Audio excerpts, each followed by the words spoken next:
All right. Emily, that was a great one. Gabby, we're so excited to hear your first one. Please share with us. Yeah, I was going to hit a bit on the fraud one, but since we've touched on that quite a bit, I guess an area that we've been looking at quite a bit more, and I guess it really hones in a bit more in some of the work that we're just doing in vertical software, but it's really automation in the accounting and tax space. I think there's a couple of different trends coming to play. One, what the power of what LLMs are able to do is as you think about all of the unstructured data that exists in both of these categories. I think there's also some ancillary, opportunities in the insurance space and legal, et cetera. But if we just think about accounting and tax, huge inefficiencies in how people are working today, big long tail of companies and potential folks to serve.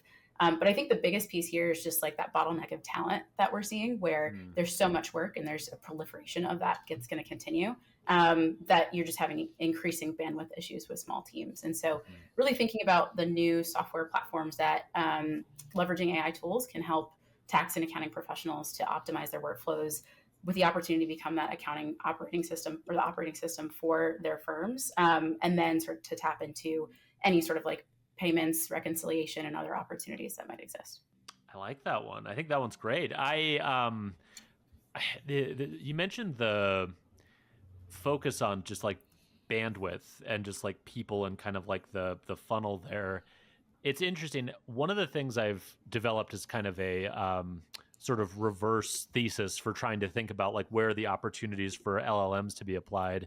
One of them is, where is it like the best time ever to be like a gig worker or a part-time worker or freelancer, right? So it's like the more that you look at like a particular space and you're like, wow, you have a full-time job, being an accountant, you should quit your job and you should work through these 6 different platforms that exist to be a front end for accounting, because you can charge double your rate to each one of these and you can make twice as much money as an accountant. And really what that tells you is there's way more front end infrastructure that's been built to make it easy for small businesses to sign up for an accounting service or whatever. Like that front end part of the funnel has been solved, but on the back end, they're all scrambling for humans to plug into their model in the same way that, Uber and Lyft quickly had a problem recruiting drivers and getting drivers to come in. And I think that Uber Lyft analogy is actually a really good one, because who were some of the first companies to express an interest in like self-driving cars, right? Like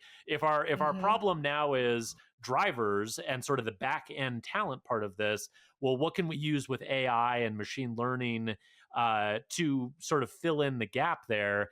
And accounting, I think you put your finger on it. That seems like a huge area where everything I see is like, there's not enough people going into this space. It's just a little too complicated for sort of simple machine learning or automation or rules to do. There's a huge like customer service back and forth sort of element to it. And everything I'm describing are things that LLMs can really help with, right? For sure. And I think the last piece that maybe got missed is just the vast amount of data that can be extracted from every document and everything that a company or even an individual is sending into their accounting firm. And I think the way that we think about LLMs and sort of vertical software is not to replace anyone, but then how do you supercharge the people who are already working in those categories or in those spaces, make their work better, and then ultimately that helps them just make more money and drive revenue for their businesses. So in our stack, that tends to be where we want to focus. That makes sense. Well, and I think the other thing on that is just that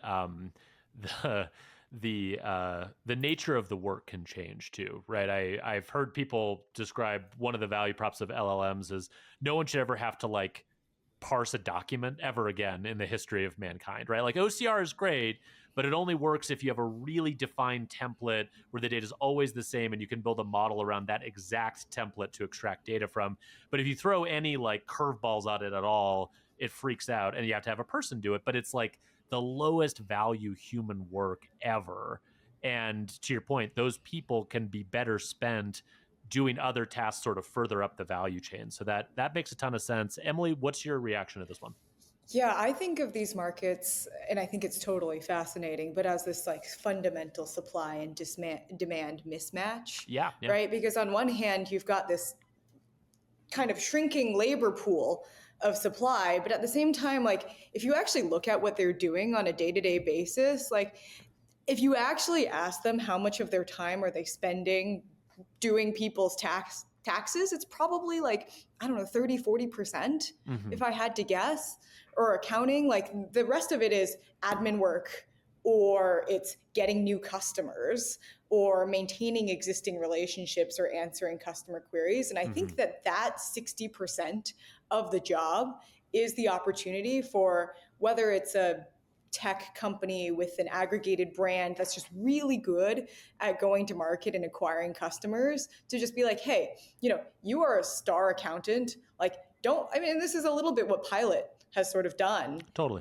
in many ways, right? If they're a trusted brand, you go to them, they tell their accountants like, hey, don't worry about like growing your business or thinking about like getting top of funnel in, like just do your job and we'll take care of that side of the house for you. And then you layer on the abilities of LLMs to help them scale themselves in these day-to-day tasks. And I think that you can have something really interesting here. Yeah, that's a really good point around the surround, but then also just to your point, that 60%, like what else can be done? So love that one. Yeah, no, I very much agree. I mean, it feels like sometimes I think about these things in the context of my kids who are really young right now, right? But it's like, when they come to me, this won't happen because they'll be teenagers, but say they did come to me when they were 16 and were like, Dad, I would love some career advice. Like, what would I tell them? And it is really interesting when you think about how this trend plays itself out over time, because we will have these like super scaling agents that can be sort of wrapped around what you do and like what you want to do and where you can be most productive. And I mean, I always think about it. I almost think about it in terms of like, and I think someone was talking about this on Twitter. Forgive me, I can never cite people's ideas on Twitter because it just goes by me too fast. But someone was talking about the idea of, I spend way too much time on Twitter, but the idea that like there will be a unicorn-sized company that has like 10 people or like one person or whatever, right? Like what is this? How would the scaling laws for building a business change thanks to LLMs? And I do, particularly around a lot of these tasks that we're talking about, like accounting or legal or these other areas, the profit pools are going to shift around a lot, I feel like, because, so much of these tasks are necessary for building a business, but they're not inherent to the value that the business provides. And so I do think there is going to be a massive redistribution of profit pools and value thanks to LLMs just basically unlocking the ability to do these things faster, more efficient with less people. I call it services as a software is my working title. That's a great one. Should trademark that one now. I know, before the podcast launches. Well, I was going to say, first, all of us are really like jealous going, ooh, that's a good one. Because I know. Quickly tweet it. Yeah, exactly. I'm on Twitter right now, so it's already too late, Emily. Sorry. No, that's a good one. Okay. We have time for like a couple of more. Do either of you have like maybe one more, like one that's a little more outside the box, or one in an area we haven't touched on yet? Emily, I see you nodding your head. Do you have one? Okay. Yeah, I've got one.